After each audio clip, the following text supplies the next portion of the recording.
This is a regular city council meeting of the city of Ocean Shores. It is March 10th, 2026, and the time is 6 p.m.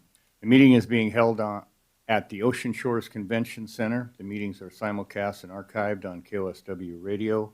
Meetings are live streamed with closed captioning and may be accessed on the city website under council recordings. The meetings can be viewed on cable channel 68 Thursdays at 12 p.m. and Sundays at 10 a.m. We have roll call, please. Councilmember Stiers? Here. Councilmember Taylor? Here. Councilmember Griebel? Here. Councilmember Klein? Here. Councilmember Scott? Here. Councilmember Wills? Here. Councilmember Dooley? Here. All right, thanks. Denise, could you lead us in the Pledge of Allegiance, please?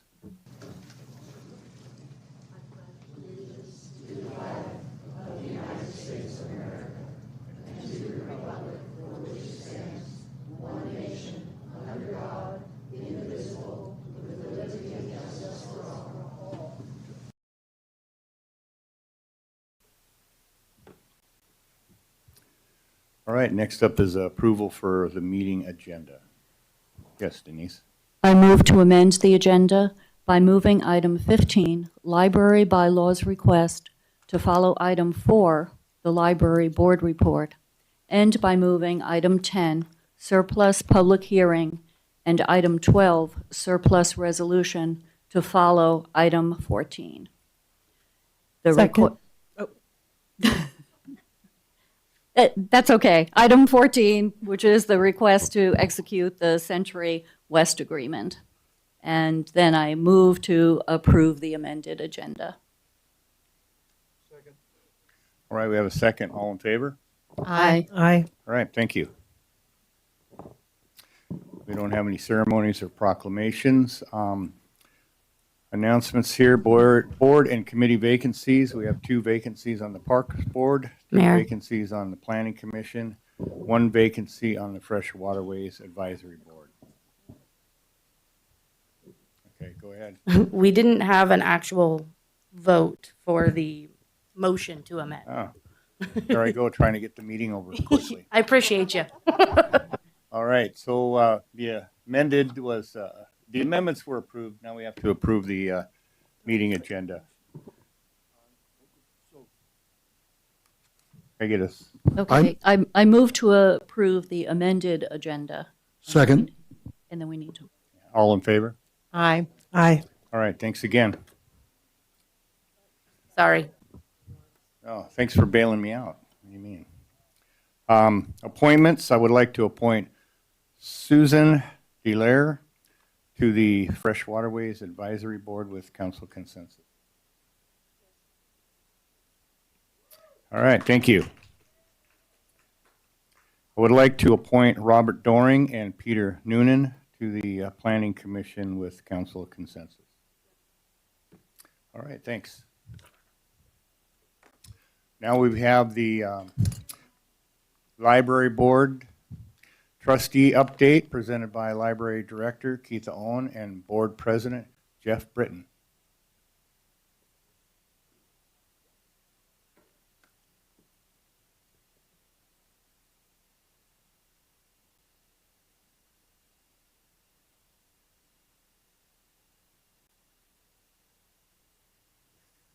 Happy Tuesday. I've done this before. Thank you for the amendment. I truly, truly appreciate it. I'm going to give you a little bit of a summary of the library for 2025, and Jeff, the Library Board of Trustees President, is going to give you some of our exciting March events that are coming up. And we will be giving you April because Alex Suarez and I will be back in April to fill you in. So in 2025, your library was a very busy, exciting, and fun place. Let's start with a few numbers. We checked out 66,000 items. That's 142 items average per day and 24 items per open library hour. Quite considerable. The meeting rooms, we booked 1,200 meetings, and we had 14,000 people attend those meetings. The door count was 42,000, and this is for the whole year. That averages out to 24 people through the door each open hour. and we're open 34 hours a week. We had 340 library programs and 7,300 attending those programs. Library cards, as of December, we had 4,000 active cards. We have about 7,000 that are inactive, which means they haven't been used in 1 year or renewed. Now, on to services. The library does support 2 online services. We have the Washington Anytime downloadable audio, ebooks, and magazines, and 23,000 of those checked out for the year. And for Canopy, which is our downloadable movies, the library supports this on a usage basis pay event. And for 2025, we had 3,000, and that came out to about $213 a month, which is 10 cents per movie, which I think is a real good deal for our patrons. To use each of those, a patron must have a current library card. So the library publishes a monthly calendar, which you know because I send it to you every month. And I just want to go through a couple of the highlighted programs that were real popular, that were sponsored by the Friends of the Library and the Library Foundation. And those are our Mount St. Helens photograph presentation, dementia workshops, chair yoga, very popular author fair, Reptile Man, V's Bees, which is a beekeeper came in her suit and had actual bees, and the kids loved it. We have story times. We had teen Halloween. We had a hot dog celebration, which Frank and Scott served hot dogs. Thank you. It's coming up again this year. Summer reading, the theme for this year coming up is Plant a Seed, which will be lots of fun. And finally, we had Santa at the end of last year, which about 500 people attended. Oh, and let's not forget AARP Tax Aid served 1,475 people last year. Last week, Tax Aid on a Thursday did 82 returns in 4 hours in our meeting room. It was huge. And you know how long it takes to do taxes. They're great. This cannot all be accomplished without a wonderful staff, and I have the best staff in the world. It's just like parents have the best children in the world. Well, my staff is fabulous. And Michelle, Nick, and I are full-time. Hannah, David, and Nico are 69 hours a month. That comes out to about 4.5 FTE. And I also want to give a huge thanks to Mayor Eldwin and all of you for approving the hire of 2 high school students to work 10 hours a week as pages. Almost every public library in the country has paid pages. We never have. I've been here 15 years.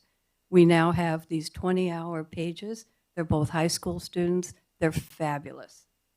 And a few things that they have helped us with is they helped Nico with all of his children's programming, all the bulletin board work. They relabeled their spine labels so that people that have impaired vision can see the spine label, which is the number or the barcode on the side of the book that's on the shelf. And they inventoried every item, 22,000 items, so that our public catalog is 100% accurate. Among also shifting the collection. I do not like books way up high or books way down low, so it's now shifted so it's very accessible. And as I said, these are just highlights, as the library services and programs and arts in the library are all on the webpage, and that's updated on Mondays. And there's also photos on the webpage of every event. Our Board of Trustees now has all 5 positions filled, which is exciting. And their mission is, at the heart of the Ocean Shores community, the library provides access to the world through reading, learning, and connecting. Thanks for listening.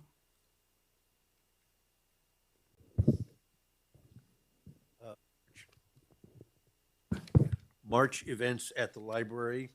The Teen Spring event on March 28th is Back to the 80s.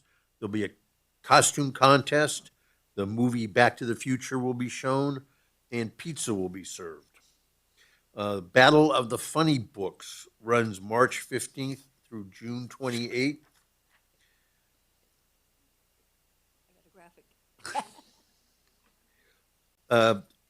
Towner Book Awards grades 2 through 6, runs March through May. Art in the Library, Mark Mata will be exhibiting his photo collections of nature, music performers, and other moments of beauty. All About Pickleball on Friday, March 13th. You can learn about the sport, and then you can check it out for a week, the equipment, check it out for a week, courtesy of the Parks Foundation. Meet the authors this Friday. Brian Anderson, D.S. Avars, and Jerry Knack will be there. The AARP Tax Aid Program runs through April 10th. It's free. It's serving 60 to 80 people per session. Rose Care and Pruning Workshop on Saturday, March 14th. Come and learn how to grow beautiful roses in our marine climate.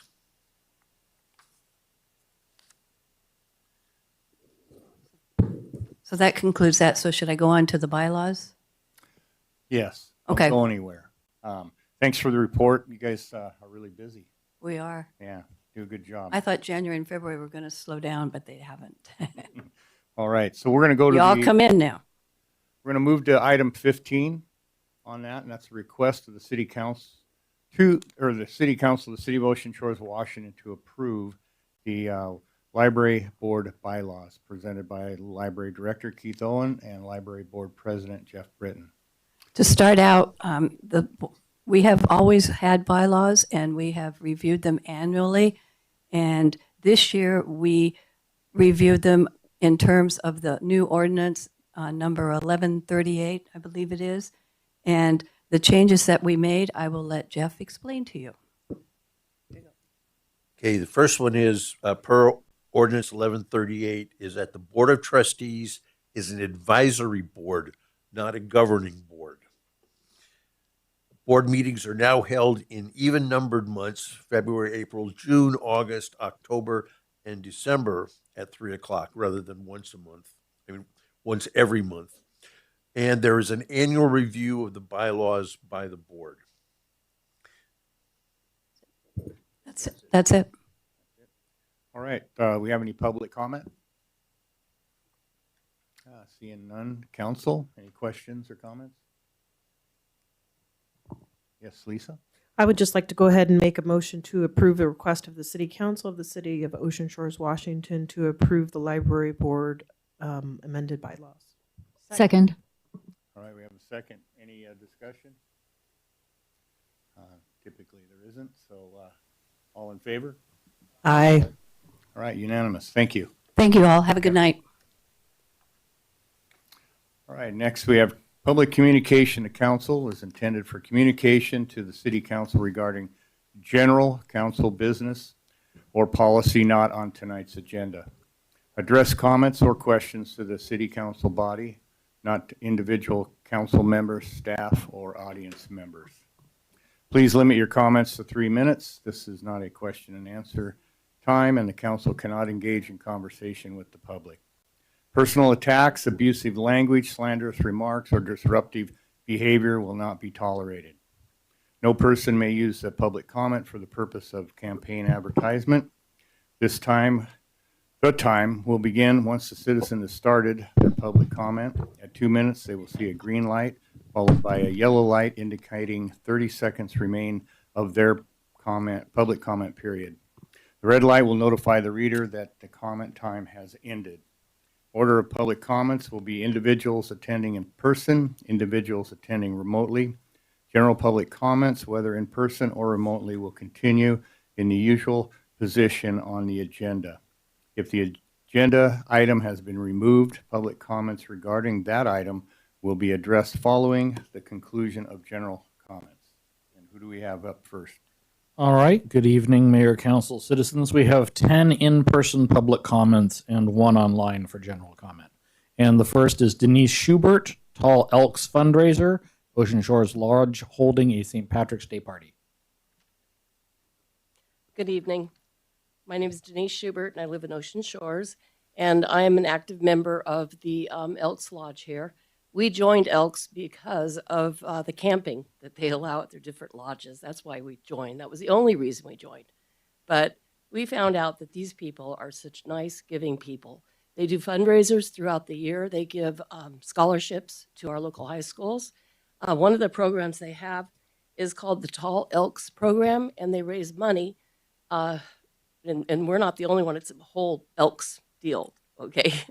But they raise money for physical and occupational and speech therapy for children that are disabled, free therapy for these children. And our lodge alone raised almost $4,000 this past year for the Tall Elks.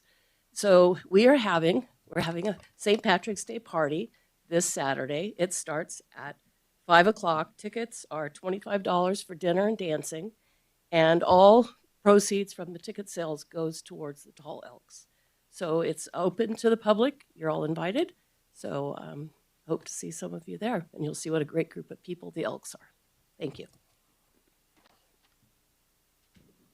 Scott Steinke, Ocean Shore Sanctuary.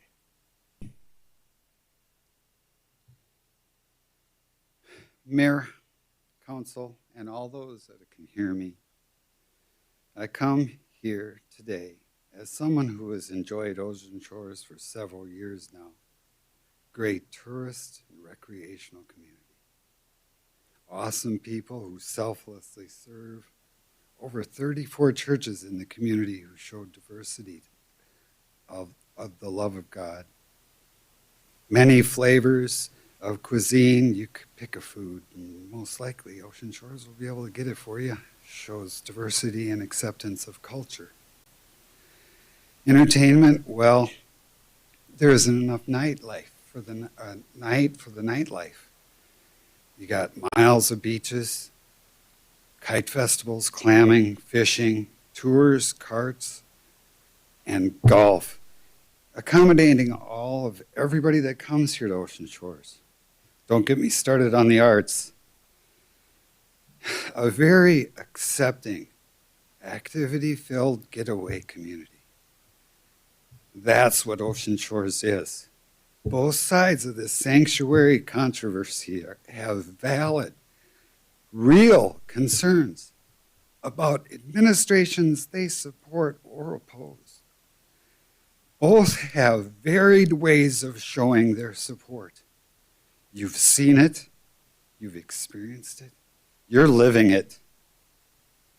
But things have shifted over time, Ocean Shores, and they did not shift overnight.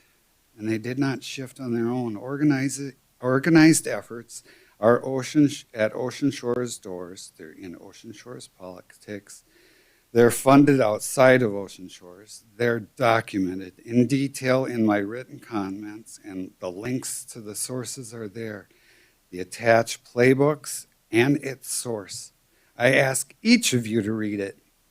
Acts 17:11 points out a method I use in life. Eagerly accept everything and diligently research every claim.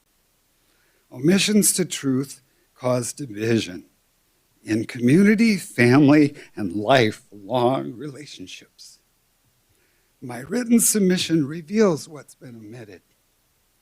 The real DHS recorded consequences for symbolic no burger, your police chief already said.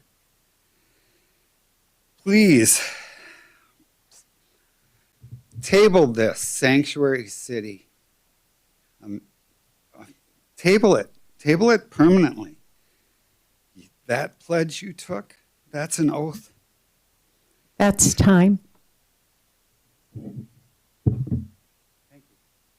Susan Canary, disagreement is a part of democracy. Mayor, Council, Susan Canary. Disagreement is part of democracy. Intimidation is not. Over the past few weeks, stories, accusations, and even personal threats about events in our community have spread rapidly on social media. Some have wrongly linked people and groups who weren't involved. When that happens, misunderstandings grow fast and tensions rise.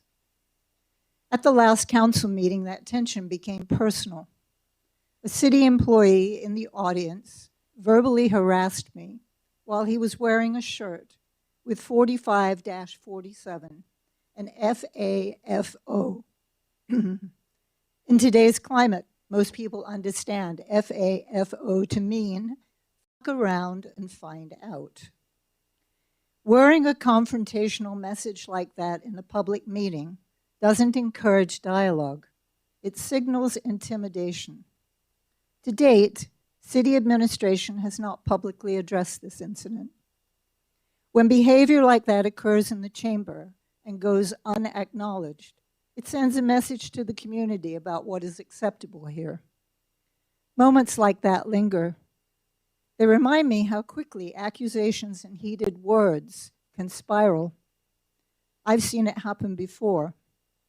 In January 1964, I was a student at Balboa High School in the Canal Zone, Panama. Tensions were high over whether the Panamanian flag could fly alongside the American flag. A rumor spread that the Panamanian flag had been torn, whether accidentally or on purpose. No one truly knew. But the rumor alone was enough. Anger spread faster than facts. What started as a student dispute turned into riots. Over 3 days, more than 24 people died. In Panama, it's remembered as Martyrs' Day.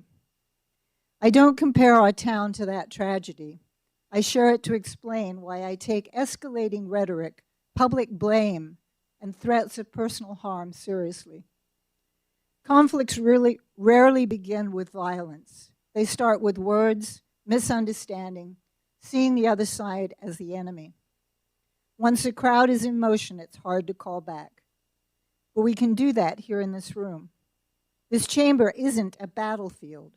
It's where neighbors solve problems together. That's why leadership matters.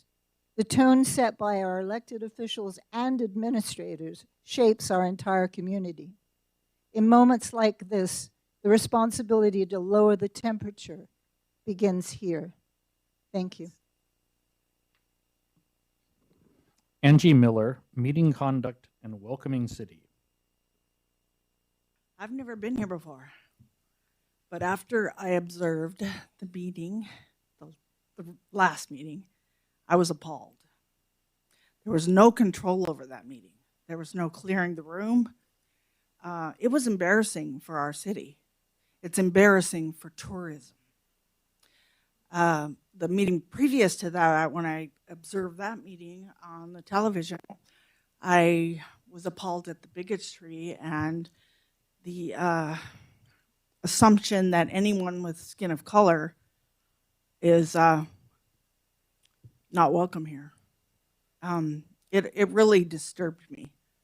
And it's been going on here in Ocean Shores for a while. This book was written, in fact, regarding that. It's rearing its ugly head due to the fact that no one's stopping it. I really wish there was some safety action taken at the last meeting. It's getting out of hand. It's turning into a gossip environment in our city. My suggestion is that you consider, instead of sanctuary city, that citizens have seemed to not agree with, you look into the certification as a welcoming city to try to undo some of the damage that was done. And I can provide that information to you via email. And it's a great program. It's easy to do. Basically, we probably already have all of the requirements on the books already. So I was the one that sent the email to you regarding the people that were out of control at the last meeting. And I still wish that they could be banned because it wouldn't be there any detriment to them. They can participate via video. So they can still testify, see the meetings, participate. But if you can't control your behavior, you shouldn't be here. That's all I have to say. Thank you. Kristen, I believe it's Keika Tourism.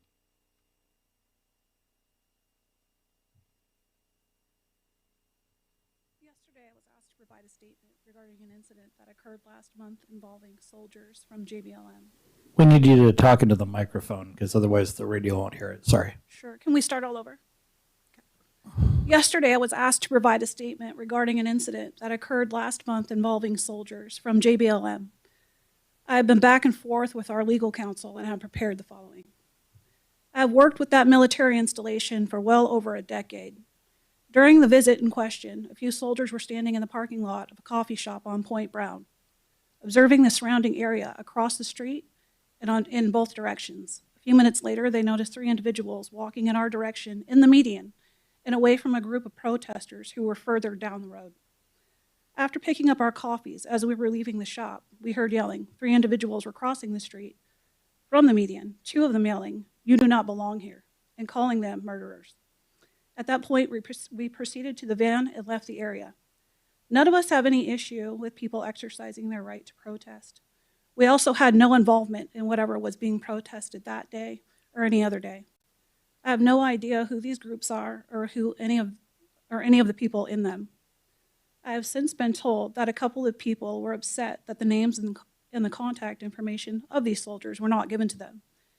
There were also questions about why no police report or formal complaint with the coffee shop was made.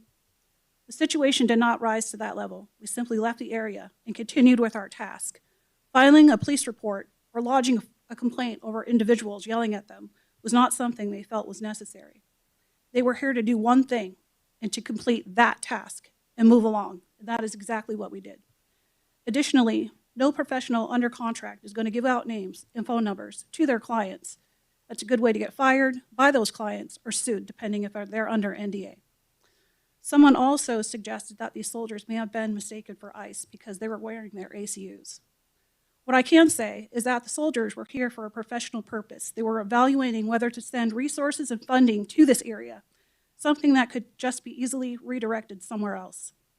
This visit was a culmination of months of work and coordination on both their end and mine. Within the first 20 minutes of arriving to town, they were yelled at, called murderers, and told they did not belong here. Belong here, in this town, in this country, where they would lay down their lives for every one of you. Regardless of anyone's views, this is not the kind of welcome that reflects well on any community. Thank you. Shannon Rubin, Tourism and Protests. My name is Shannon Rubin, General Manager of the Canterbury Inn. Tourism is the lifeblood of our local economy. The restaurants, the hotels, the shops, the small businesses in this town depend on visitors feeling welcome and safe when they come here. I want to acknowledge something from the start. The right to protest is a fundamental part of our democracy. Freedom of speech and the ability to express different viewpoints and values make our country strong. I respect that people have the right to gather and express their beliefs. However, when visitors driving through town see signs with profanity, people being called murderers, or confrontational behavior directed at individuals, which is all over the internet right now, it creates an atmosphere that is uncomfortable and unwelcoming. Visitors do not know the local context, they simply see hostility. And when people feel uncomfortable, they leave. More importantly, they don't come back. In hospitality, we live and die by reputation. Ocean Shores has spent decades building an identity as a friendly coastal destination. It only takes a few negative experiences or viral photos on social media to damage that perception. When visitors feel uneasy or perceive our town as a hostile or politically confrontational one, they simply choose a different destination. Whether that's Long Beach, Seabrook, Cannon Beach, there are many options that are not filled with hate. The result is not abstract. It directly impacts hotel occupancy, restaurant traffic, retail sales, and the livelihoods of people who work here year-round. It also impacts our ability to fund the convention center out of LTAC dollars, which can equate to tax increases for residents should we not be able to fund through hotel taxes. I would encourage the city to consider how we balance the right to protest with protecting the economic engine that supports the community. Freedom of speech should not come at the cost of driving away the very visitors who sustain our town.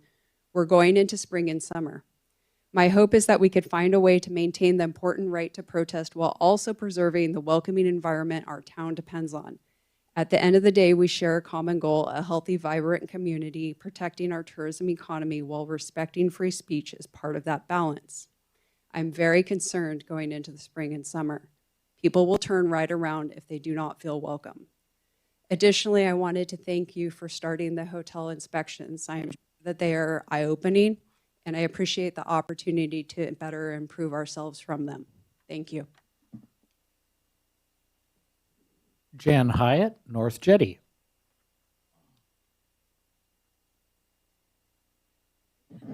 Thank you, Mayor. Jan Hyatt, Council.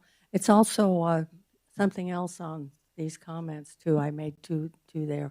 One of them, ran into a tourist the other day, and she wanted to know where else could she walk besides Damon Point.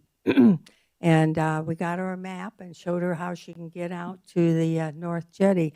And I'm wondering, we've had people here for 100 years that have gone out to the, that's an example, that have gone out to the Damon Point, and they don't know what to do now. They come and visit for a couple of weeks, and then where do we go? So I'm wondering if the city would consider putting a map out at Damon Point, a big map that says, go here and go there, and places to walk. And I think it might encourage some of our tourists to get out there. Now, the other one I had was a comment on the council meeting code of conduct, and I have that on there. It says, okay. You're free to say whatever you want. I don't want to disrupt your time, but I've just got beach and North Jetty, so maybe it's on another one. Okay. Anyway, I appreciate this. It's common sense is what everything I see in here that the council or someone has put together. Most of this is common sense. When you hold a meeting, this is the way you act, is the way you're talking about here. But I do have two questions. One of them, and I realize you won't answer, is the matters within its authority. We're supposed to address the council on matters within its authority. That's, some of us don't know exactly what all of your authority is. So when some of us get carried around and bring up another topic, it's okay to say, we can't handle that right now. We can talk later. And then the other one is you have signs, signs interfering with others' observation of the meeting are not permitted. So can I bring a sign if I stand at the back and I don't block anyone's view? And I realize you're not going to answer, but that sentence might need a little bit more twisting around because we're not supposed to bring signs, but it says interfering with others' observation of the meeting. So you might consider using a little different verbiage on that, but I do appreciate this. This is very much common sense, and I hope that it works for all of you. Thank you. Lori Bullock, Nonviolence Peaceful Protest.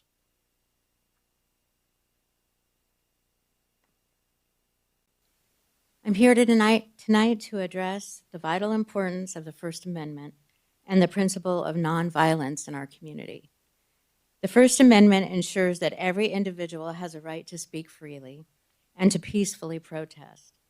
These rights are the bedrock of our democracy and a vital means for people to advocate for change and for accountability. However, it's equally important that we underscore our commitment to nonviolence. Peaceful protest is not only a right, but also a responsibility.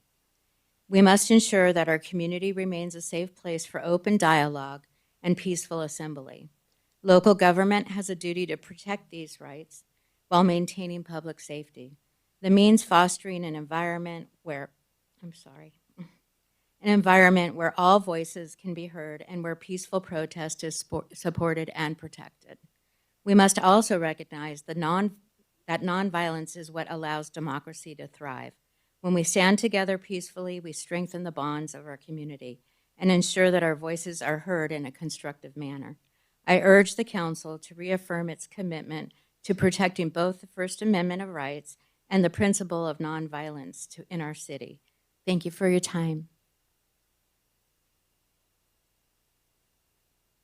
Taylor Priest, Public Safety. Good evening, Mayor and City Council. Thank you for your time and attention. I'll begin with a reference that goes back to a 1970s ad. For those whose memories don't stretch that far, I'll set the scene. Actor Robert Conrad, a compact tough guy, is advertising a battery with one sitting on his shoulder. With a menacing expression, he looks into the camera and says, "Go ahead, knock it off. I dare you." So he invites physical assault in that situation. Nonetheless, any assault is the full legal and social responsibility of the assailant. It is on each of us to control emotions to keep ourselves in check. When individuals in a city council meeting demonstrate the inability to do so, the mayor has the responsibility to hit the table with a gavel and restore order.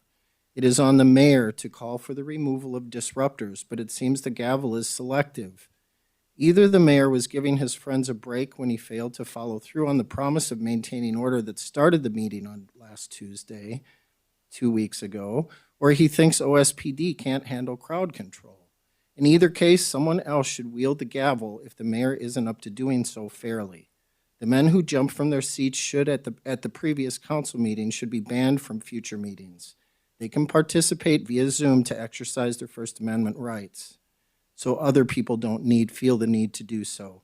Threats of violence are completely inappropriate and should have been dealt with immediately and harshly to discourage repeat disruptions that will continue because this mayor just signaled they have free rein in his turf.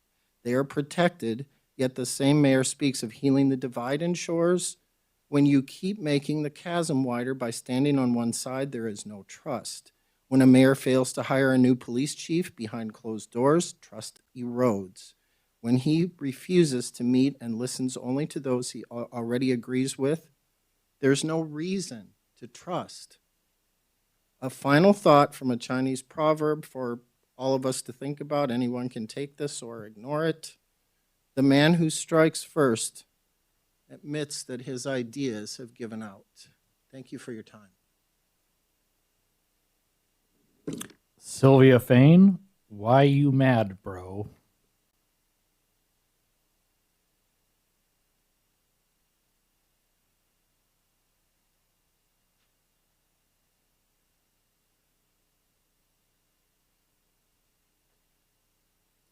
Hi, everybody. Sylvia Fain. Well, it's been a crazy 2 weeks, hasn't it? None of us knew what would happen with all the Sanctuary City stuff. It went crazy. Honestly, I don't even know what to think. I've, talked to a whole lot of people debating getting restraining orders. I feel very threatened. I don't feel like my community supported me. Denise, I appreciate, and Lisa, all you did at those meetings to gavel and try to calm people down. But here's what I personally felt. I'm up there talking. I'm halfway through. And all of a sudden, because I said, we are not bringing illegals into this town to house them. We don't want criminals here. I mean, come on. Think, no, we don't want that. We just want our people that live here to feel safe. I just drove by a group of probably 10 guys working on the lines here, and they are not American, let me tell you. We do have people here that really, really, are, I'm hearing things, so it's hard to focus, but we do have people here that are concerned, and they're still scared, and we still haven't addressed it. So all as we originally wanted, a letter, a statement from the mayor, or maybe Scott, I don't know, but I felt abandoned. And that large meeting, I'm standing there, I'm starting to talk, people are starting to jeer, is what the word I use, at me, before I even hardly say anything, because of who I am. Because I organize protests, peaceful protests. You know what they're telling us this week? We go and we spit on people. We've been going in stores and we've been tearing things up and terrorizing. How about all the people, the ladies that wore tennis shoes last week to church because they thought we were going to come and create riots? Who the heck is spreading all this? Who is the instigator? Let's think about how I can't deal with it. I'll have to get restraining orders. But you guys can deal with some of it. You can control it. You can refuse to allow people here that are violent and that that slander everything and create all this division. It's got to stop. I'm afraid I'm going to get shot. We all, I mean, they're all threatening me. I'm sending you all the threats I've had just in the last week. It's outrageous. And Frank, you're just as much, in danger as me. So let's all work together. Yeah, let's work together, and quit creating lying situations which are not even happening. That's time. Thank you. Okay, that concludes general in-person public comment, and then we have one online. And for the record, can we hear you, Don Williams? Okay, am I on, Scott? You are on indeed. Fire away. Thank you very much. First of all, I want to say that I was really impressed with the presentation by the library people. I think that just looking at the numbers alone show that we have a real asset in this city, and I'm certainly happy to see it doing so well. The other thing I want to talk about is sort of continuing on some of the topics tonight about conduct at city council meetings. And I want to point out, first of all, that it's not the mayor's job to run the conduct of the meeting. The Open Public Meetings Act, in terms of controlling disruptive meeting, puts the onus on the governing body. Those are the words in the state law. The governing body is the city council. It's the 7 of you. You are the ones that are responsible to set the standard of what is to be conducted at city council meetings. And I'm hearing again, I'm hearing about victims. I hear us about victims tonight. I don't want to hear about victims at council meetings. I want to hear about things that are involving the city council, the business of the city council, the financial situation, and how we're doing as a city, not about who feels they're a victim, who needs a restraining order, or all the crap that we keep hearing at these council meetings. But it's the city council's job to set the standard. It's your job. So I would encourage you to begin setting the rules of the kinds of discussions should be conducted at city council meetings. And free speech is fine, but the city council can, in fact, under law, set rules about what is to be, what appropriate discussions are at city councils relating to city business. So I would encourage you to do that as soon as possible. I certainly believe in one of the speakers that talked about disagreement is part of democracy and intimidation is not. What we see in a lot of intimidation, and I think it's up to the city council to set the standard. And I hope you go ahead and when you look at your council guidelines that you do something to define what is appropriate topics of discussion at city council meetings. And if people want to go have forums out in the street about all their feelings of disrespect or intimidation, or if they're a victim or not, or raise their hands and talk about things that are not related to city government, I think it should be someplace besides this meeting. So those are my comments, and I thank you. All right, Mayor, Council, citizens, that concludes public comment for you. All right, staff reports. We have a report from City Administrator Scott Anderson. All right, this is kind of a funny report because it's a report on something that doesn't exist. So this is all about Damon Point, and I'll just kind of catch you up with what it is. Obviously, everyone's known that there's been barricades down there for almost a year and a half now. We've got no parking signs. We've been able to block that whole area off, but we've reached this sort of critical juncture where two things have happened. The city needs those barricades back. They've been down there for a long time. Got a number of events coming up where we have to pull those and pull them out of there. And also, let's just be honest, it was not exactly a beautiful, it kind of had a sort of a East German kind of vibe to it. It wasn't the most attractive thing we've ever seen, so we wanted to get rid of it. But that doesn't mean it's there's not dangers. We're going to be working on some signage that's going to be more permanent.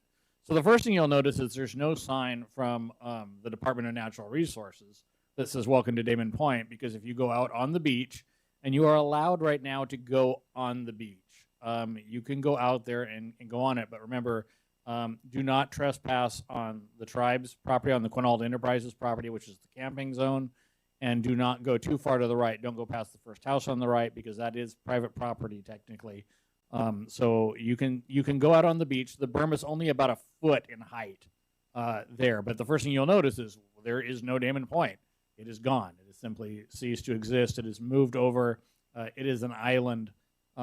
We are going to, if people try to wade out there, and at the lowest of low tide, maybe you can risk your life. You can't do it without trespassing. There's no way to get out there without trespassing. You have to trespass on the tribe's property to get out there. Please do not do that. It doesn't belong to the city of Ocean Shores. It's private property. It belongs to the Quinault. So don't do that. But we will charge anyone that gets stranded out there. They're going to have to pay for the cost to get rescued. We know it's inevitable that someone's going to try to go out there. You can still crab out there. You can fish out there now, so you can have access to that. We're going to allow that, but please be a good Samaritan out there and don't bother the neighbors to our left and the neighbors to our right.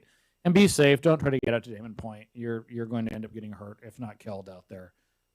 There's no way, even at the lowest of low tides, that you can wade out there. And I went out there at the lowest of low tides just the other day, just to see what it was like. And you'll see it's just, unfortunately, the Agate Beach that everyone misses is simply no longer in existence. I've also been asked, like, does that mean we're going to open at Neptune, the approach there? And that is a hard no for a number of reasons. Number one, the berm down at where Damon Point was, what we call the Damon Point entrance approach, it's only about a foot in height. It's about 14 feet in height at the Neptune approach, and it still is protecting very actively the homes that are there and the infrastructure of the city that is there.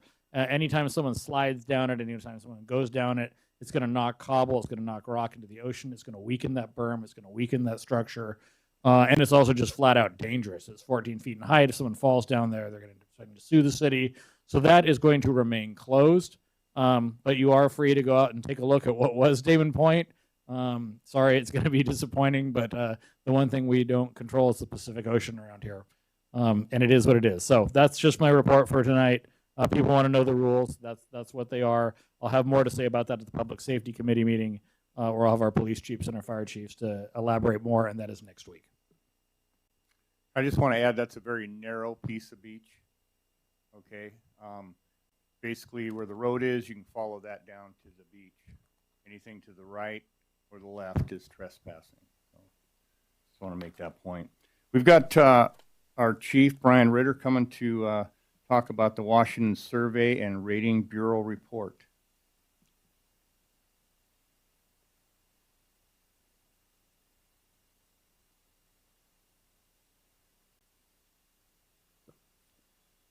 Good evening, citizens, council, and Mr. Mayor. Nicole, can you put that up on the screen for me?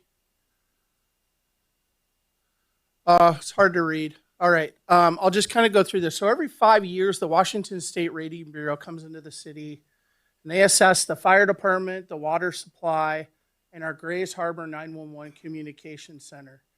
And then they get all that, extrapolate all that information, and they give the city a score.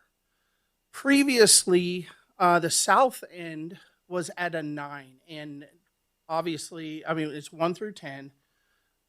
9 is a horrible score to the point that some people's insurance carriers were dropping them for fire coverage completely, and some people were paying pretty high rates for their fire insurance. So with the addition of the new South Station and the manning in April, the Rating Bureau's given the entire city a 5, whereas the North End residents were a 4.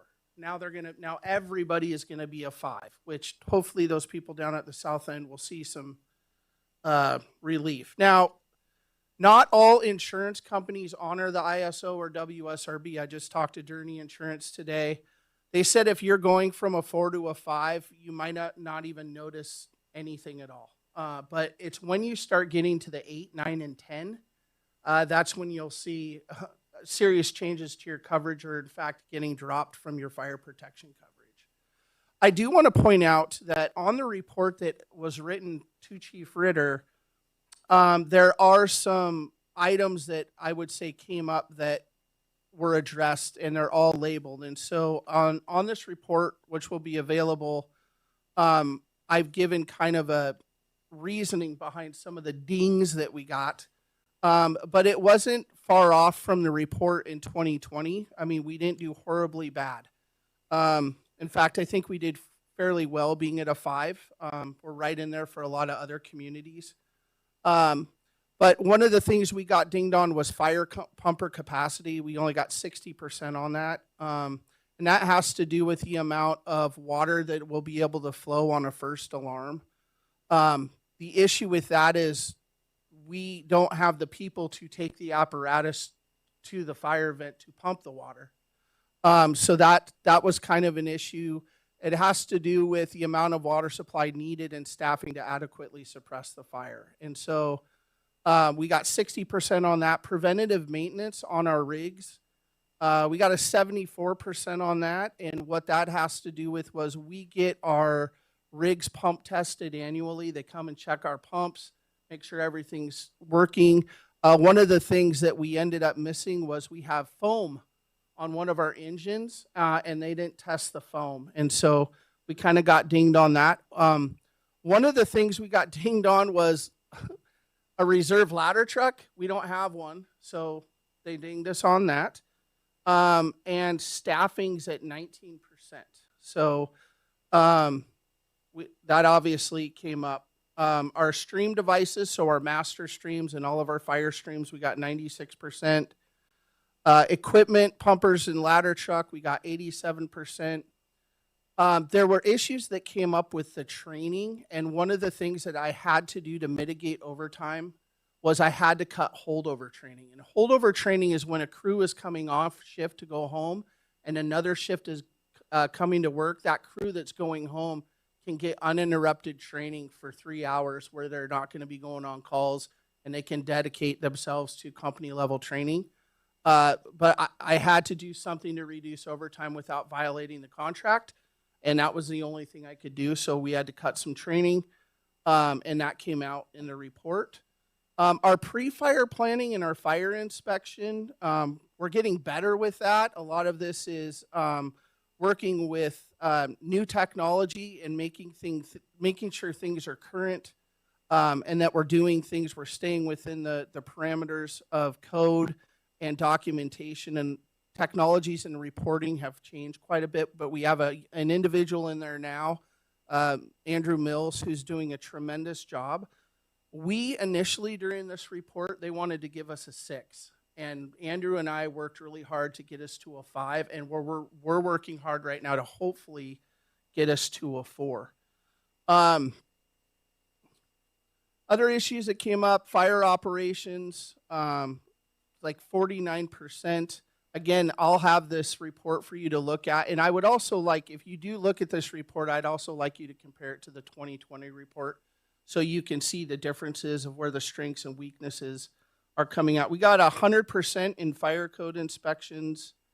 Yeah, we got dinged on some stuff, I would say, but I think we're making a lot of improvements. I think what happens in a matter of 5 years with turnover and doing things the way we've always done them, it's really important that you pay attention to new technologies and things that the fire service are using to be more compliant. The rating bureau has been very workable. They're almost coaching us. So Eric Cunningham is the guy that I talk to on a regular basis, and we're always talking on, hey, can we do this better? Another thing they dinged us on I thought was really odd was we don't have a hose tower to dry our hose, because hoses now are made of synthetic materials. What we do is we put the hoses on the floor, we open up the bay doors and let the air come in, and then we flip them, and then when they're dry, we reload them. But we had to buy a hose rack to be in compliant with the rating bureau. But there are a lot of things on here. I do really want you to take a look at this report. It does bring to light the staffing issue that we have. It's very difficult, 3,016 calls in 2025, and we have 5 people on duty, 24/7, 365. However, we're running multiple calls 25% of the time. One call takes 2 people. So if they go and then we double up and another person goes out, only leaves 1 person in our city. And that's becoming pretty regular. When you see Fire District 7 coming into our city, that's because all of our units are out. Our nearest mutual aid at 3 a.m. for a working fire is District 7, but I don't know what they're coming and who's coming and how many are coming. And then it's Hoquiam, and they're 25 minutes away. So the difference is we don't have a strong mutual aid partnership with another staffed agency. When Aberdeen and Hoquiam get a working fire, they go together first alarm. Aberdeen, and then they have Montesano and District 2 to depend on. We don't have that out here. So there have been multiple studies that have been done all the way from 2022, and there's really no way to dance around the issue. And I know the mayor's been really apprehensive to have the conversation, and I don't blame him. But we, at some point, based on, this is one of 3 studies that have been done by third parties that have all said your fire department is understaffed. And so my job is to just bring you the data, let the council discuss on what direction that we need to go. I know that Hoquiam's utility right now, their EMS utility is $40 a month, and I believe Aberdeen's was around 67, but something happened there. And I would like to bring the issue up, read the report, know that we're doing the best we can with what we have, but it's hard to do everything with a very limited number of people. There's so much more that can be done, but we're a really busy firehouse. We ran more calls last year than Hoquiam. We're busy. We're 6 to 10 calls a day. So with 5 people, that's a little bit tough. At the back of this packet, I'll just give you an example and then I'll wrap it up. But when you look at this report and you go to staffing, their staffing, what they consider staffing is, I mean, it's pretty steep. They want 5 to 6 firefighters per engine and ladder truck. That's what they consider a company. So when we have 5 on duty a day, it's hard to meet those requirements. But I would, as a city, like to take a step forward in addressing the staffing issue. I know this is a political nightmare for people. I know what I pay for a gallon of milk. I know what I'm paying for gas. I know everyone's being nickeled and dimed. But 5 people on duty for a city of 8,000 with tens of thousands of visitors during the summer, and Aberdeen Hospital being the nearest hospital, and we're out of service for 2 hours on a simple medical call, we need help. And there's really no way around this. We have to bring this issue to light. And a lot of that is reflective on this report. A lot of this it's directly attributed to our staffing. And I know this isn't a fun topic, and I can't wait to see social media tonight. But the mayor's been very patient working with me on this. He grits his teeth, and I don't know what he says about me, but when I walk out the door, but I know it's a hot button issue. But I am pleased with the rating of a 5 for the city. I am. I'd like to get it down to a 4, and there's lots of things in between now and the next 5 years we can do to try to get the city down to a 4. So that's all I have. Any questions? Council have any questions? I have one. Yeah, go ahead, Lisa. So, question. I know that we've been talking about the EMS rate for a while, and I think that we are going to talk about that in our retreat because we know about staffing the Southside Fire Station as well. One of the things we have done, though, is switched the platoon and how that shakes out. So I'm hopeful that with that change that we made recently, that we will see a reduction in overtime, which will allow you to send people to training, so at least maybe see those numbers come up. Do you feel that is accurate?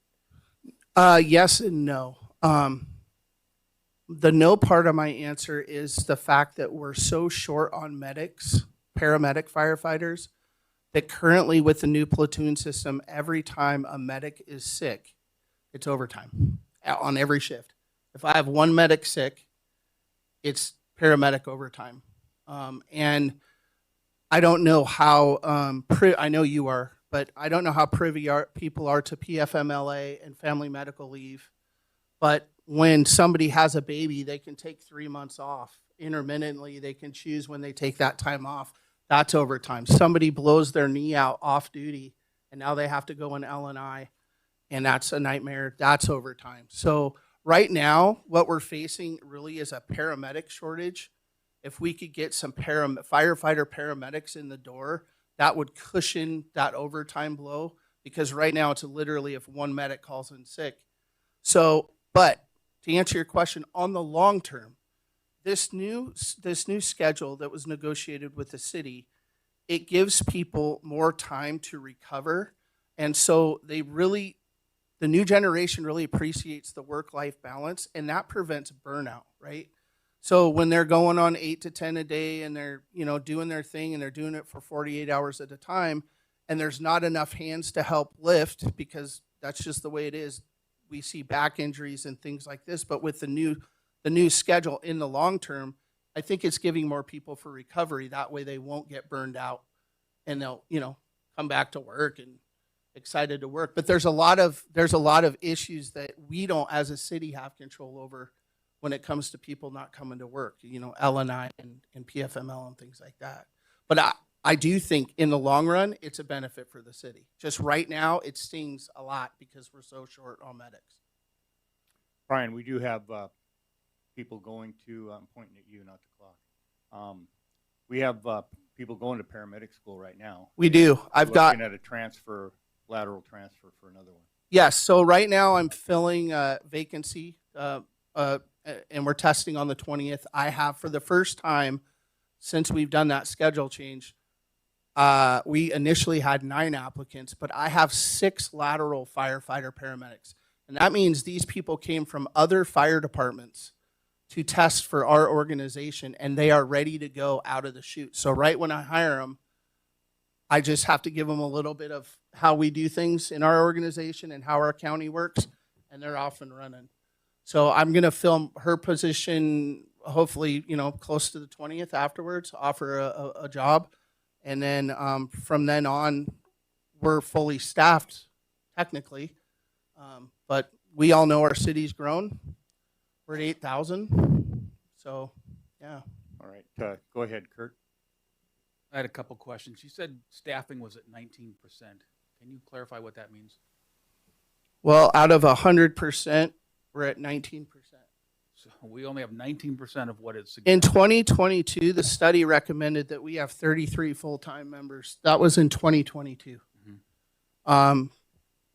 I know we did an RFA study that says the same thing, and then there was this study that reflects that as well. So 1/5 of what we should be at is what they're saying. somebody asked me today if I had a genie in a bottle, how many firefighters would we need? 10 per shift. That way 2 people can have time off, and we can have 4 in the north and 4 in the south. Because people still need to take their time off. I know that's a wish list. That's a genie rub. How many? 60? Is that what you said? 10 per shift. 10 per shift. Okay. So that'd be 40. Right now we have 25. Okay. All right. That makes sense. What would it take to get the entire city to a 4? What are we lacking? Well, there's some training issues. There's some driver training. I got some of that done with getting some more tools, because now we're going to have to outfit the south end with the same equipment that's on the north end on an engine. We're not going to go out and buy a new engine, but I'm going to have to mimic that, because when our engine goes out to get fixed, we just take that equipment and move it to our reserve engine. But there's some equipment that should have been on there that wasn't on there. So we're purchasing some equipment. We're working on more inspections. And then one of the things we got dinged on was public education. And I've been using Avert to do a lot of our outreach for public ed, just because we don't have the people to do it. And they've done a great job. So Eric knows we're making efforts, and there's marked improvement. And he's still coaching us through it. But there's a lot of different little things that we need to improve on to get us down to a 4. Staffing's a huge part of that, though. All right. Anybody else? Richard? Thank you. And first, thanks for the report and eye-opening numbers. And I recognize just how tough the firefighter's job is and how critical having adequate staffing is. So the city was originally platted for 20,000 lots, so roughly 20,000 homes. We have, with a population of 8,000, just ballpark guessing, we probably have 5,000 homes. So that means about 5,000 taxpayers combined, married, single. So my question, and I'm just asking you to ballpark, if we start approaching that 20,000 occupancy, 20,000 homes occupancy, would, just a ballpark guess, do you think that we would have enough money to then have the staffing that you would dream for? That I'm putting you on the spot. Yeah, I'm you not are. trying to do that. Yeah. I'm just- it's a wild, awful guess. I would hope so. Here's how you want to think of it. If you have a room of 1,000 people, you would hope one of them is a firefighter EMT or a firefighter paramedic. We should have one per 1,000, 24/7, 365. Richard, we have 12,000 lots. Not 20, 12,000. We're platted for 12,000. All right.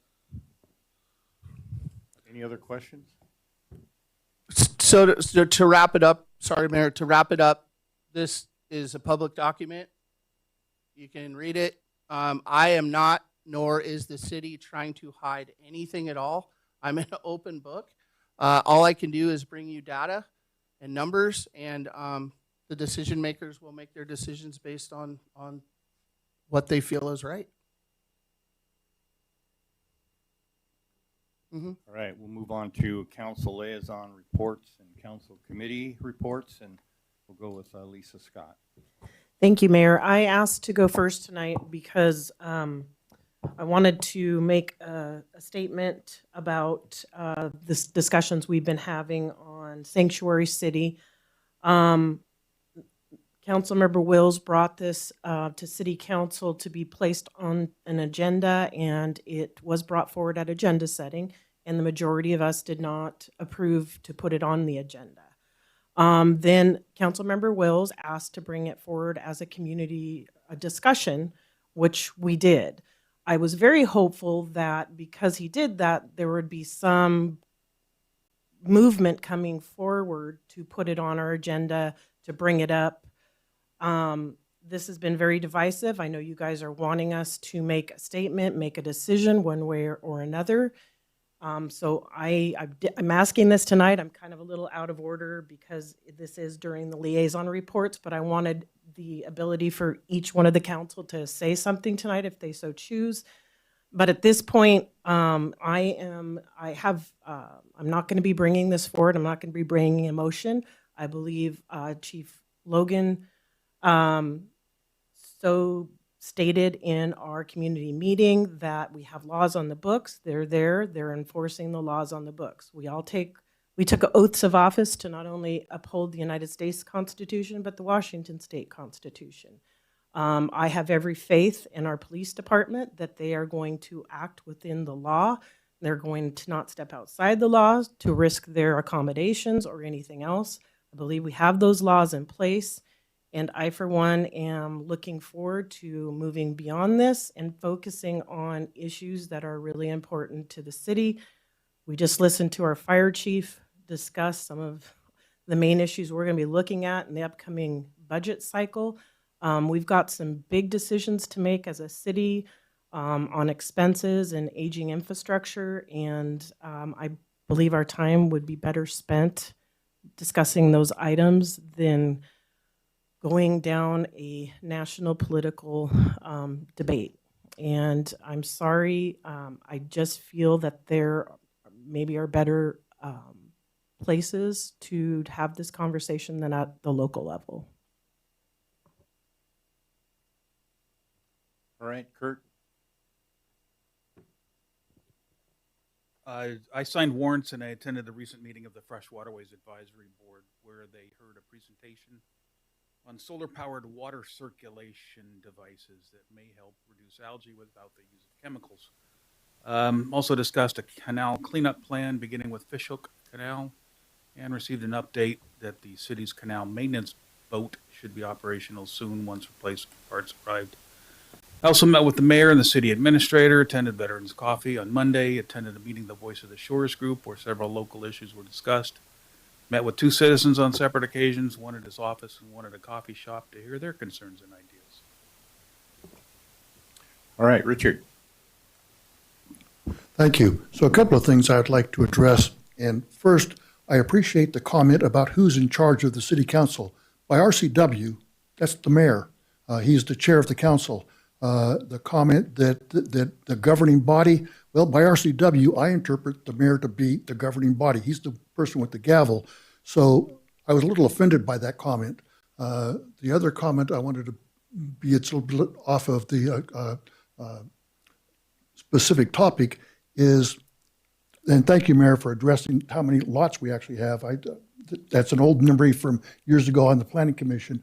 But how many times have we heard that now that I'm in paradise, lock the door, close the gate? And so as we grow and we can afford more, how many people are going to complain because now we've got too many people here? So that's just an observation. To get back on track, I attended the Hotel Coalition meeting on March 5th, and it's a group of several hoteliers, and the last meeting was discussing about how to better improve communications with the city and how better to improve the total marketing strategy. And the city is working hard, I think, with the city's website, the Commission Center Tourism website. And I think that there is room for all of us in the council and in the Convention Center to figure out how can we better advertise marketing for the city. So anyway, that's what hotel, and that's all. The Parks Board actually meets tomorrow, so I will report that at the next council meeting. That's all I have. Thank you. All right, thanks. Denise? I signed warrants, and I also attended the Public Facilities District meeting, as did Lisa Scott, and attended Finance also with Lisa and Allison prior to this meeting. I also wanted to thank people for coming to the council study session that we had. As Lisa mentioned, we heard much division within the community. It's important that we did hear everyone's perspective. And I think, as she said, our police chief, Chief Logan, gave an overview of what our city laws are. We know what our state laws are, and we are all committed by oath, as was mentioned earlier, to upholding the Constitution, not just of the United States, but also of the state of Washington, which already determines us and commits us as a sanctuary city, a sanctuary state. So I would also like to move on. We are going to be having a council retreat in May, in which we do have important things to look at. We have, Brian mentioned the EMS. We have to look at staffing for the city in general. We have to look at budget priorities as we move into an annual budget, and many issues with our infrastructure. If you're looking at the sewer breaks that we've had and reading the webpage in the past couple of months, you'll see that we have many critical issues to make sure that your toilets flush and that your water comes on, the things that impact you on a daily basis. Allison? I attended agenda setting. I met with the mayor and city administrator. I attended our finance committee meeting prior to this one. We are starting to really put numbers together and look at things for the upcoming budget that we're going to be working on, and I think that's going to have to be a priority of what our needs are for our city. And at this point, as far as the sanctuary city, I have to say, when Chief Logan gave the statement and went over what the policies are, the laws are, I think that is pretty clear. And I will say it was very upsetting to me to hear citizens come out and speak against Chief Logan, saying if she had done this earlier, we wouldn't have this division. I don't believe that for a second. She's done an amazing job. She explained everything in great detail. And I think it's time that we move on and start focusing on what is best for our city and moving forward. All right, thank you. Lisa Griebel? Thank you, Mayor. I attended agenda setting, and Friday, our council guidelines committee will meet for the first time. Very timely, considering we continue to try to find ways to talk about future agenda items. That'll be one of the things I will be advocating for, is the return of future agenda items, so we don't have to keep sliding them into other areas. In our council agenda, for instance, now we seem to have slid it into council liaison reports. I think I disagree with a lot of what Lisa Scott said, because I think that the conversation we had about what are the expectations of our city and what can and can't we do in a response to a federal immigration operation in our city is something to do with our city. Things that impact our community members do impact our city and impact what our responsibilities are as a council member. And I don't think that we can just pretend that things that only happen at a national level aren't going to impact us locally. And we can't ignore that. And I think that we all need to take this conversation that we've been having and learn some lessons from it, because we will have some upcoming agenda items that are going to be controversial, because they'll be the conversations will be about our budget. It'll be about what's impacting each and every one of us every month and what we're paying in utilities and other things.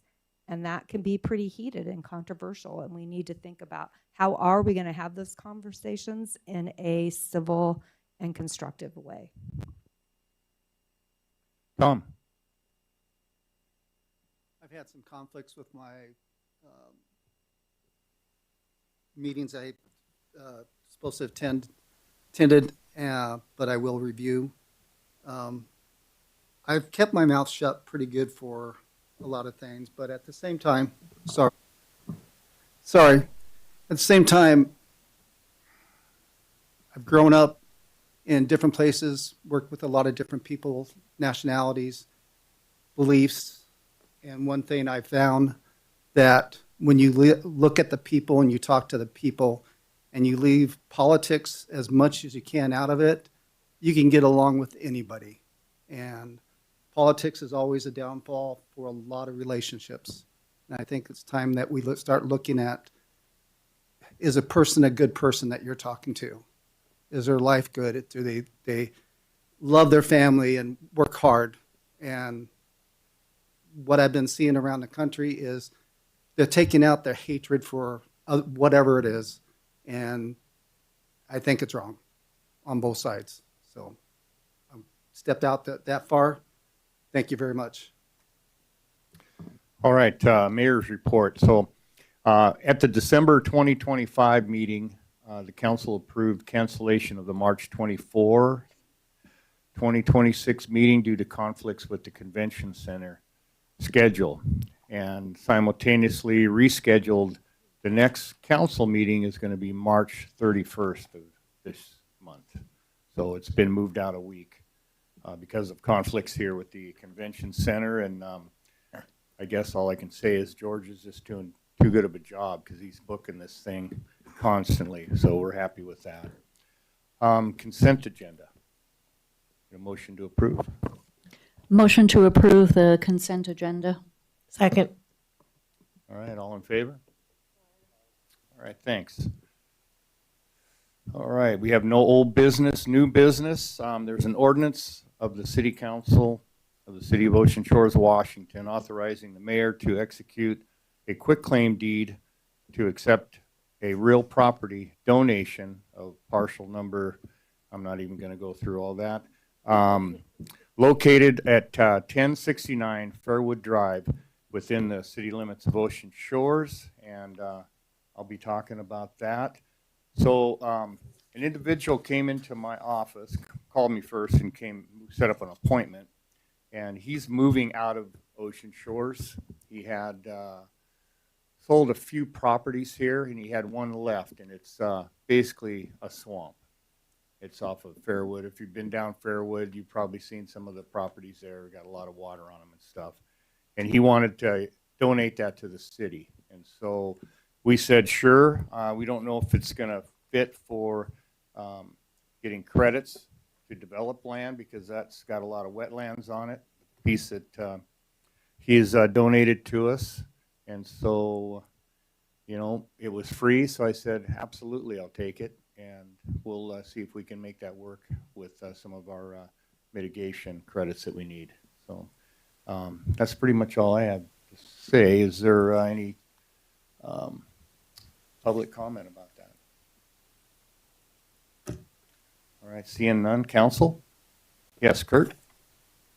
Just a quick question. How big is this parcel? It's a regular city lot, you know, so I don't know exactly. Yeah. Any other questions, comments?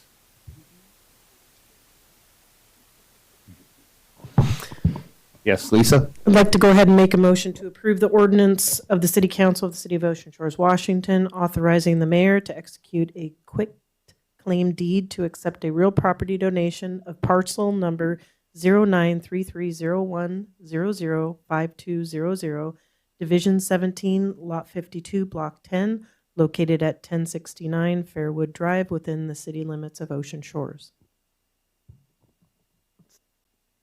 All right, we have a second. Any discussion? Yes. I forgot to ask, there wasn't any lid owed on it or anything like that, or a back tax? It was just No. ready to go? This Okay. is something the guy picked up in an auction. So that stuff was paid. Yes, Kurt?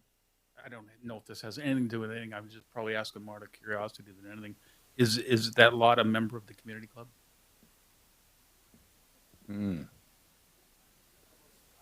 Most likely. Yeah.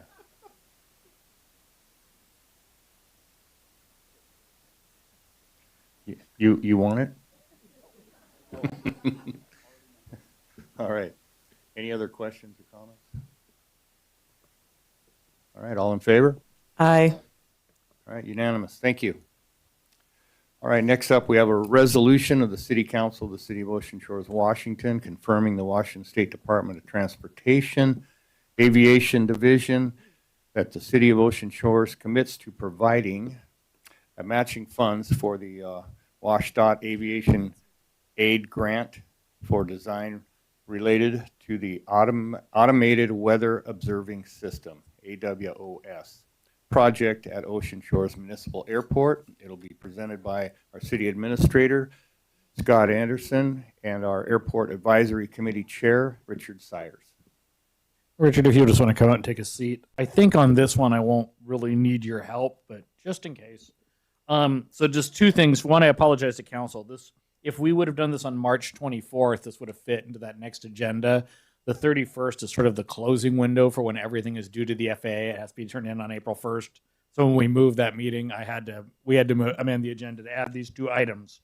So this first one is a resolution, and it's for our AWAS system. And basically, this is just the FAA asking us very kindly to say, if we're going to put in all this time and effort and the money to do this, will you guarantee, to the best of your ability, the 2.5% matching fund for that? So the FAA is going to cover 95% of the cost of our design costs for our AWAS system, approximately $200,000. Washington State Department of Transportation will include an additional 2.5%. That means that the city has to come up with its 2.5% for the AWAS system of an expenditure of amount of $5,000. A budget modification is required, but the airport has the budget money for that. I don't know if you want to do this now, Richard, and speak to the importance of the AWAS system, or if you want to just wait until our next item when we move on from the resolution. No, we can do it now. Okay, go ahead. Yeah. Go ahead. I did submit a picture. Do we have that? Picture of an AWAS system? Okay, there it is. That is a typical AWAS. It is an automated weather. Is that on? You can hear me? Okay. That is a typical AWAS. It is an automated weather observing system. They are located on airports, and they're basically automated weather stations. They transmit an audio loop to pilots to let them know what the weather is long before they get to the airport. So on that audio loop, it has temperature and dew point, wind, peak gust, and especially for Ocean Shores, it has the ceiling height and horizontal visibility. Right now, Ocean Shores is classed as a unknown weather airport, which means that we are not IFR capable. I'll get into that in a second. Once the AWOS is built, it is the technology that opens up a lot of doors for us.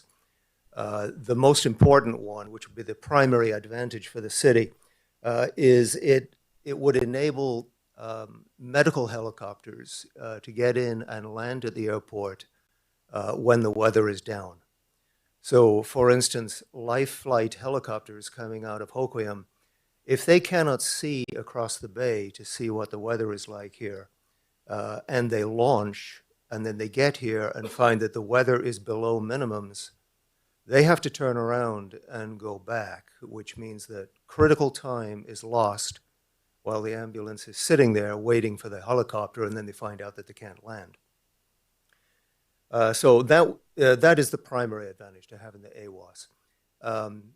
Once we have the AWOS put in, and on top of that, we get a GPS approach built, actually planned and legalized.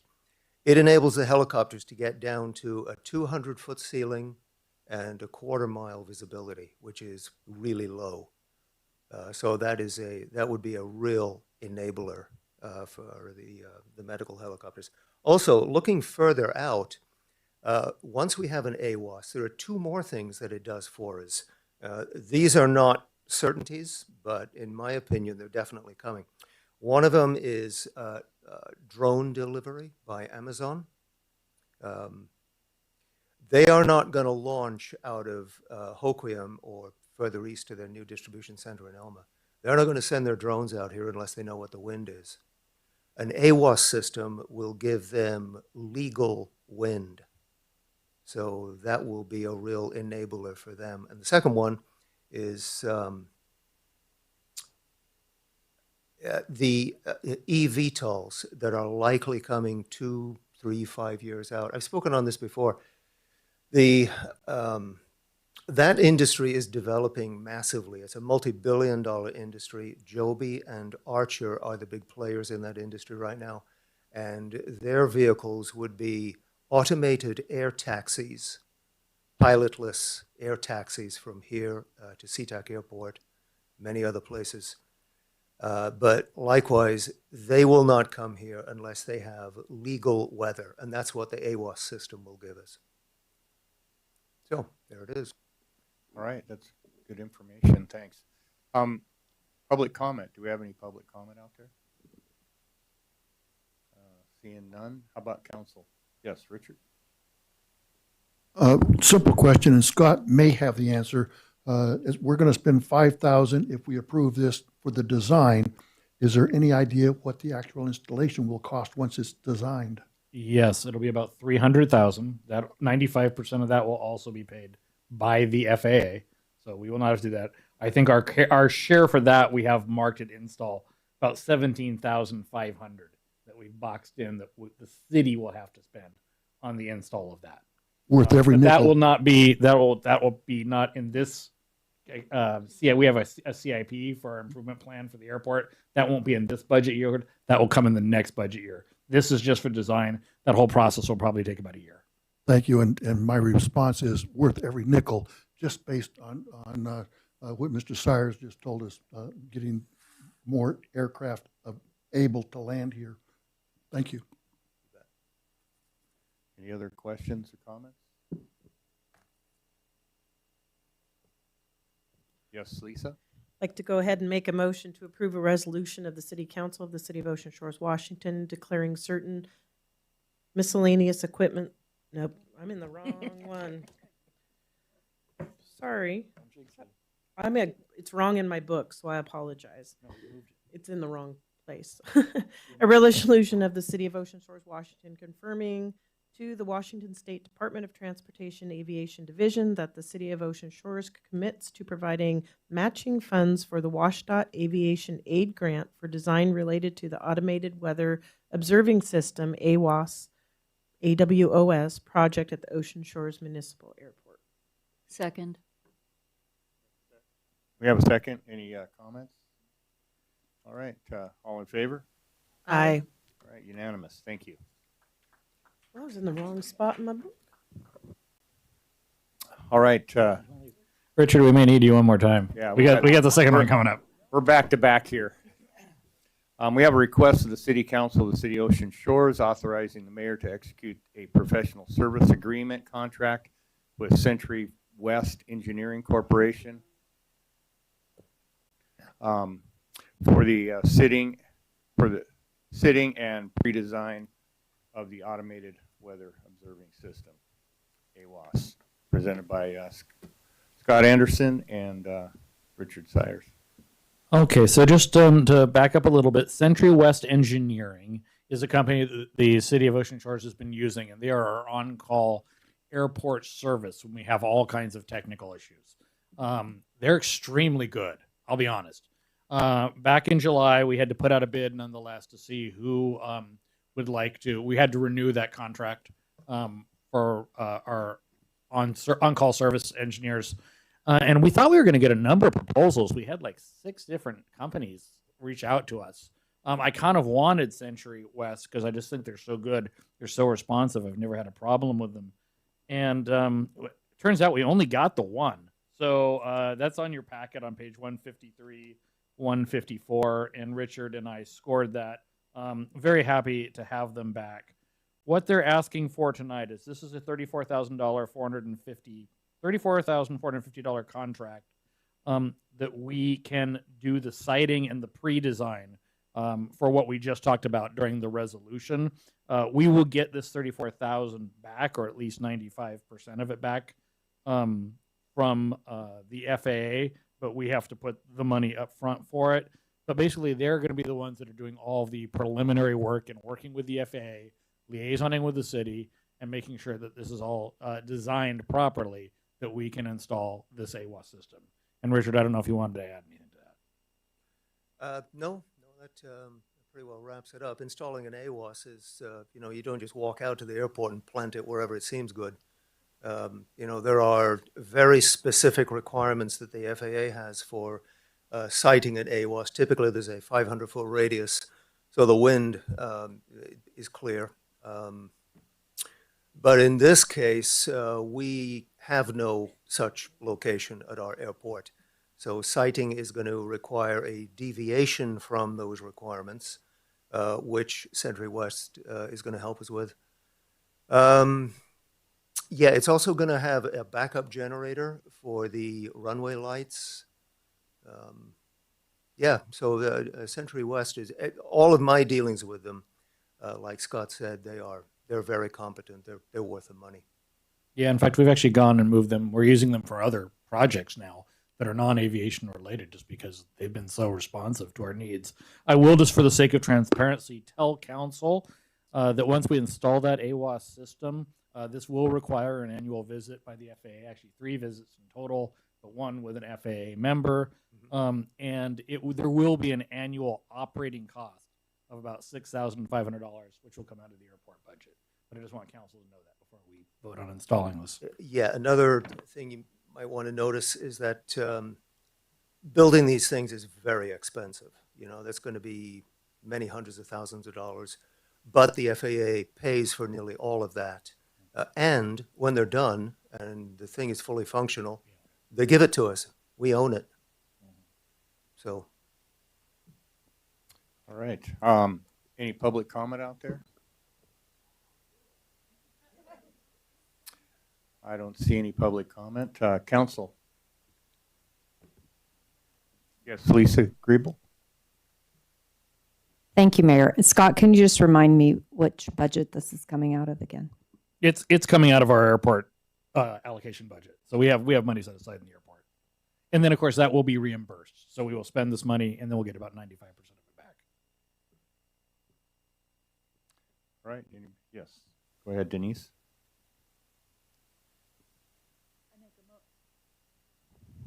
I move to approve a request of the City Council of the City of Ocean Shores authorizing the mayor to execute a professional services agreement contract with Century West Engineering Corporation for the siting and pre-design of the Automated Weather Observing System, AWOS. Second. All right, we have a second. Any other discussion? All right, all in favor? Aye. All right, unanimous. Thank you. All right, next we got a public hearing. We will recess the regular city council meeting at 7:37. This is a public hearing before the city, or this is a public hearing before Ocean Shores City Council to receive public comment for or against the sale of surplus equipment. This will be presented by our finance director, Sarah Logan. Good evening. So as you know, when we went through the audit process, we talked about surplusing, and our public works director jumped on that immediately and also started researching different places that we could potentially gain some more funds from the materials that we were surplusing. Under RCW 3594040, whenever we have determined that we want to surplus any equipment or inventory, specifically things that were used by enterprise funds, such as our water department vehicles, sewer department vehicles, we are required to hold a public hearing. Inside of this agenda is the resolution along with the items that we are putting up for surplus. We have in the past gone through publicsurplus.com. It's advertised on our website. They kind of have a large reach. However, nothing sells very well on publicsurplus.com. So what we opted to do this year was take inventory, cups, file cabinets, those kinds of things that come from everywhere, and put that on public surplus. However, specific to the big equipment, which is in your packets in the presentation that was provided, that is being taken to an auction house, and that was put specifically in this resolution. And there's pieces of equipment that could potentially garner quite a bit of funds that we could then put back into our equipment fund once it comes in. It's definitely going to be more than we've received going through strictly public surplus. Same thing that we did for public surplus auctions is that we will advertise. Both of those are happening. And when they are happening, specific to the Ritchie Brothers auction house, they have an extremely far reach. I don't know if anybody was able to click on the hyperlink and see all of the places that they advertise their auctions and where they'll take them. Just like public surplus, the Ritchie Brothers is a 10% commission off of anything that it sells for, which is exactly what we've done in the past. So this is the public hearing to make comment on anything that is a part of this surplus list. And then again, the resolution will come right after. All right, great. Any public comment about this? I don't see any. Council? Oh, no, not yet. Done? All right. Okay, well, we will close this public hearing and reconvene the regular city council meeting at 7:41. All right, we'll move on to the resolution. A resolution of the City Council of the City of Ocean Shores, Washington, declaring certain miscellaneous equipment as unserviceable, inadequate, obsolete, worn out, or unfit, and no longer necessary, and authorize disposal of the surplus equipment and material. This will be presented by our Finance Director, Sarah Logan. It's the same exact thing, only this is the resolution to approve with a public comment period again. I'll ask, but I doubt we got any public comment. Okay. All right. All right. You have it Council. online. Oh, we have it online? Oh, Don Williams has a comment. We got, Don, are you there? Yeah, can you hear me? Yes, go ahead. Yeah, my only comment is on the resolution, you've got to change the date and the fourth whereas, from February 24th to today's date. That was the hearing, that the February 24th was when the public utilities or the Gays Harbor Public Facilities District met. So I think you need a motion to amend the resolution to the correct date. Thank you. All right.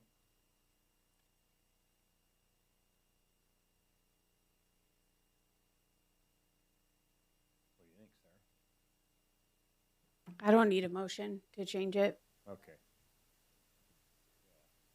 All right, council, any comments? Yes, Richard. I heard it whispered from out there many times, do it. Isn't that Nike? All right. Anybody else? Yes, Allison? So I'd like to go ahead and make a motion to approve a resolution of the City Council of the City of Ocean Shores, Washington, declaring certain miscellaneous equipment as unserviceable, inadequate, obsolete, worn out, or unfit and no longer necessary, and authorizing disposal of the surplus equipment and materials. Second. All right, we have a second. Any discussion? All in favor? Aye. All right, thanks. Unanimous. We have no discussion, no executive session. Agenda Review Committee will be this Thursday, March 19th, and that will be Council Members Sires, Taylor, and Scott.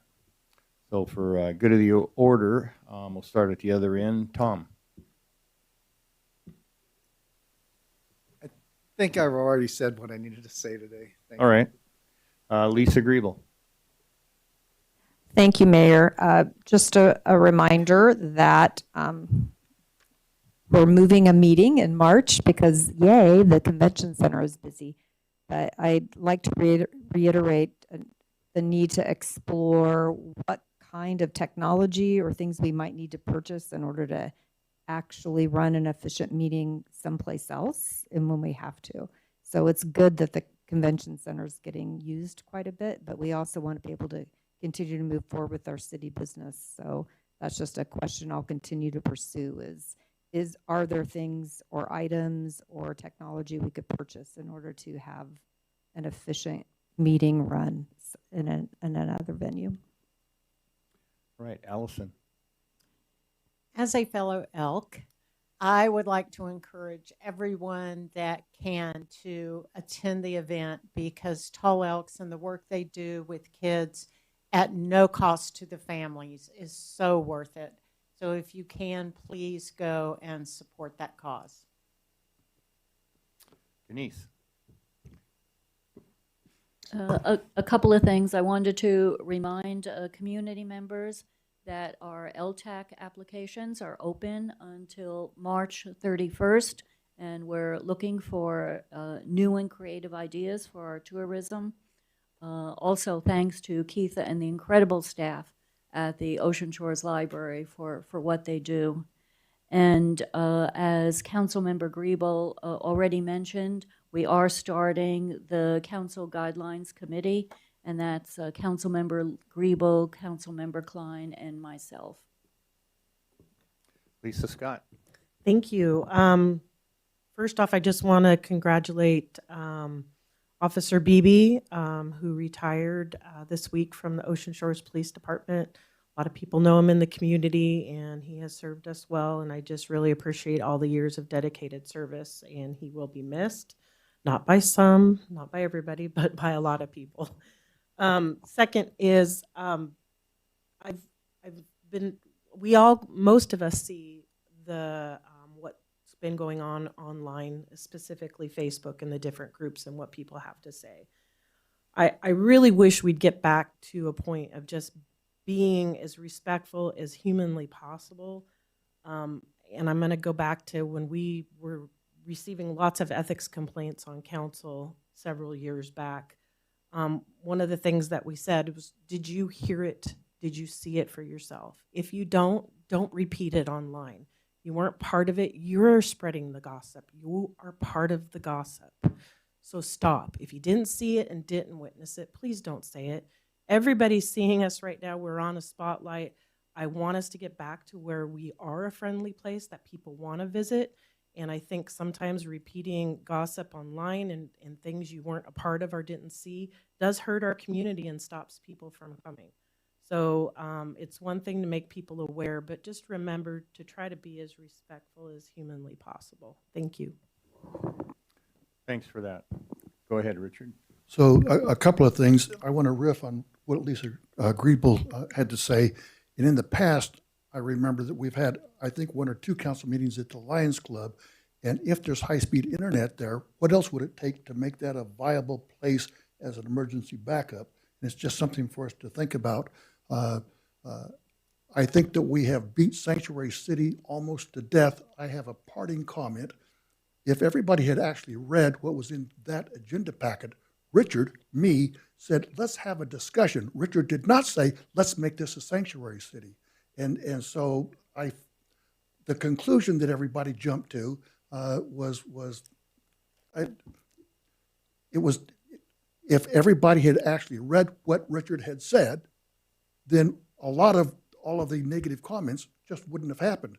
So having a discussion is a lot different, and that's all I've got to say on that subject. I also agree with what Lisa Scott had to say. So thank everybody. Thanks. Bye. All right, thanks. Kurt, bat and cleanup. I want to give a shout out to the Table Community Dinner.